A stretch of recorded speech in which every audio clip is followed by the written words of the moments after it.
What if the piece of costume jewelry in that box right now, the one you inherited and never wore, the one you have been meaning to take to a thrift store for 3 years, is worth more than anything else in the room?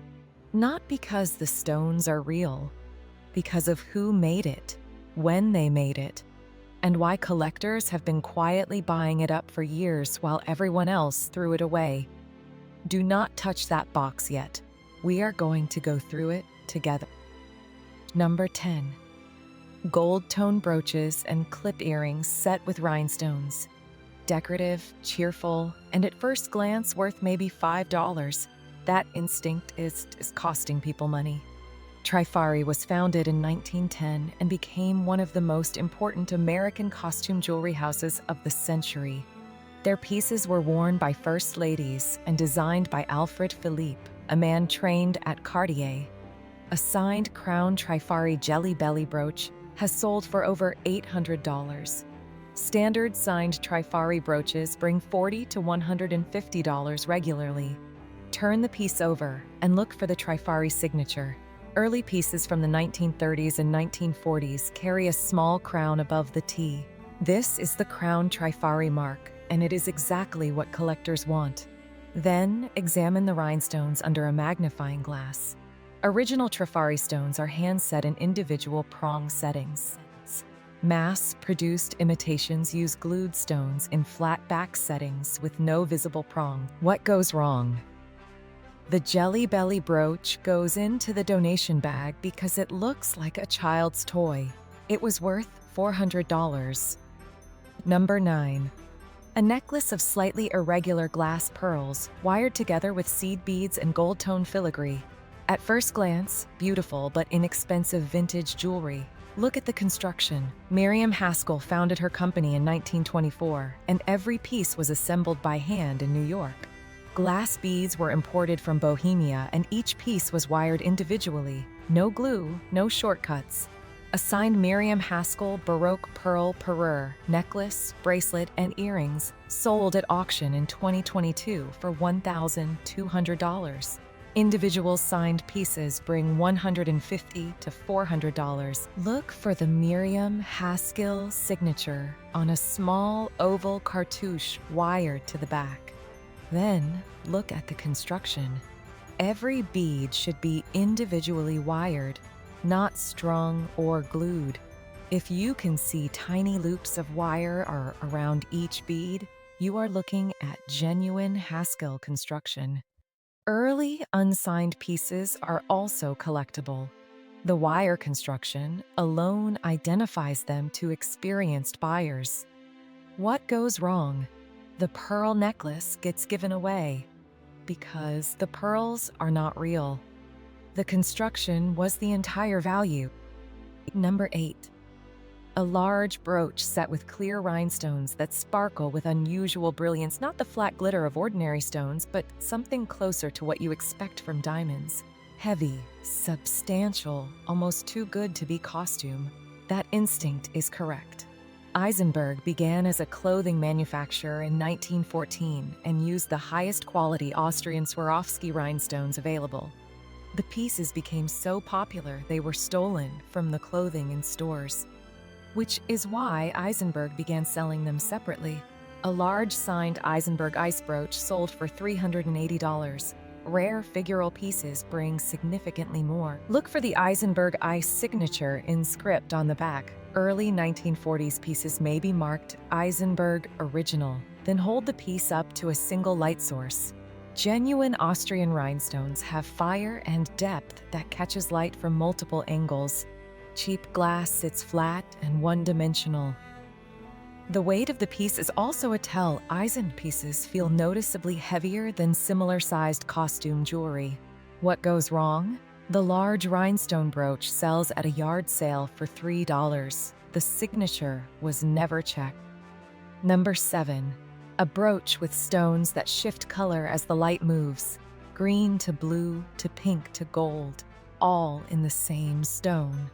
Aurora Borealis rhinestones, developed by Swarovski in 1955 in collaboration with Christian Dior. The pieces that used them best were signed by Albert Weiss. Weiss founded his company in 1942 and produced jewelry using some of the finest rhinestones available. His Aurora Borealis pieces from the mid-1950s to early 1960s are among the most collected signed costume jewelry on the market. A signed Weiss Aurora Borealis parure sold in 2023 for $640. Individual signed brooches bring $80 to $250. Look for Weiss in block capitals on the back, sometimes preceded by Albert Weiss.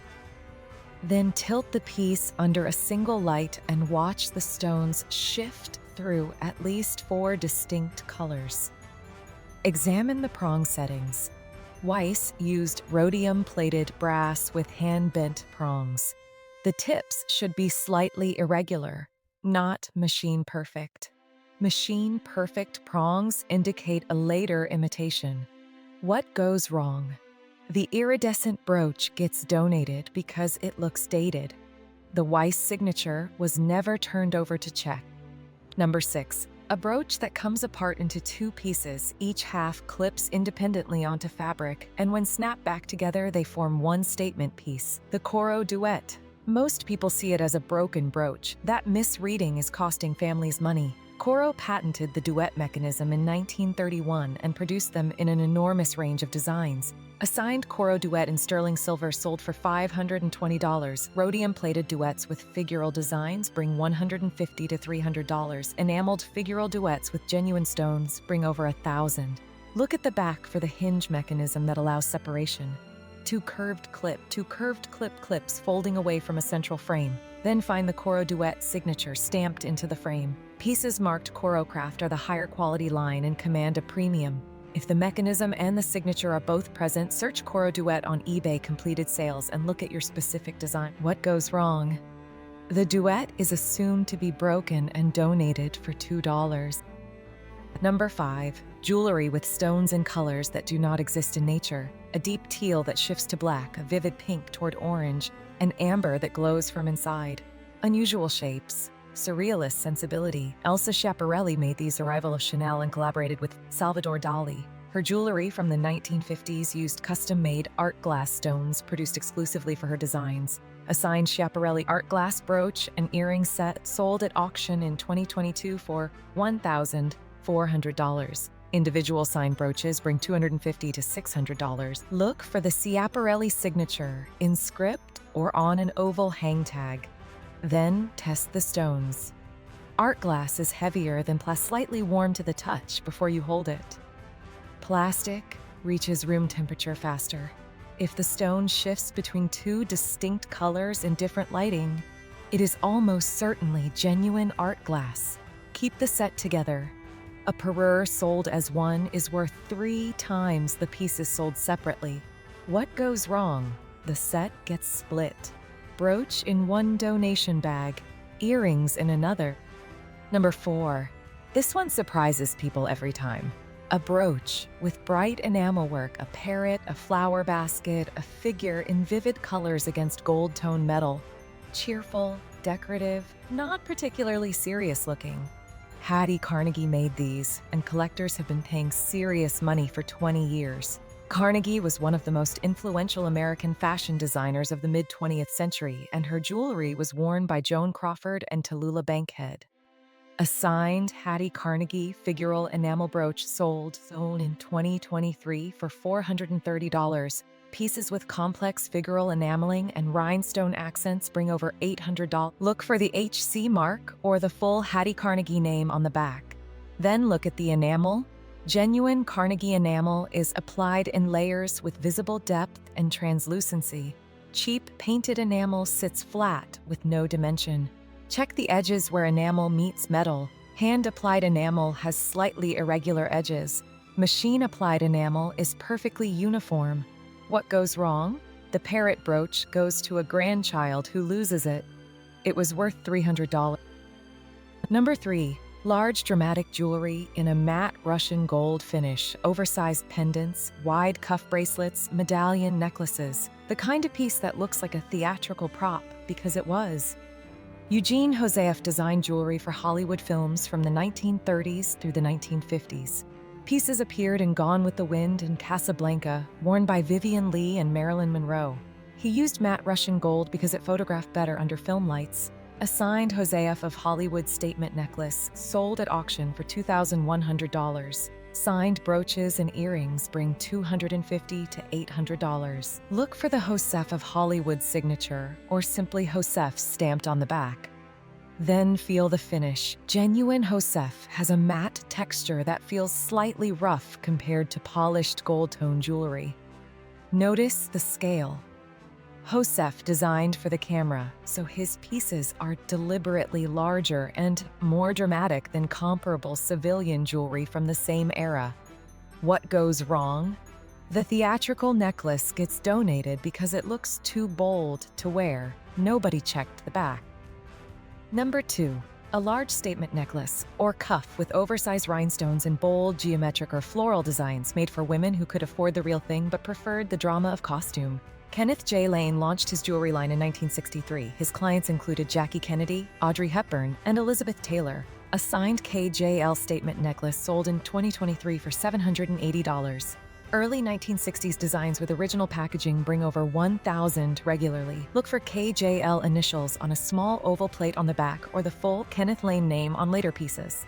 Check for the original box KJL with original packing command. Then search your specific design on eBay, completed sales, filtered to sold. Some KJL pieces are common, others are rare runway designs worth 10 times more. The specific design matters enormously. What goes wrong? The KJL necklace gets sold in a lot of mixed costume jewelry for $15. Number 1. Chanel. Vintage costume jewelry signed with the interlocked double C, the gripois glass pendants, the quilted gold CC brooches, the Byzantine cross necklaces, the camellia brooches. Pieces Coco Chanel herself designed to prove that costume could be as beautiful as the real thing. A vintage Chanel gripois pendant necklace from the 1950s sold at Christie's in 2022 for $4,200. A signed camellia brooch from the same era brought $2,800. Chanel costume jewelry from the 1950s and 1960s is sitting in jewelry boxes across America right now, inherited from women who wore Chanel when it was simply elegant fashion. Open that box tonight, turn every piece over. The double C changes everything. 10 pieces, 1 signature test each. Go check that jewelry box tonight, and if you find something, come tell me in the comments. I read every single one. Subscribe. New video coming very soon.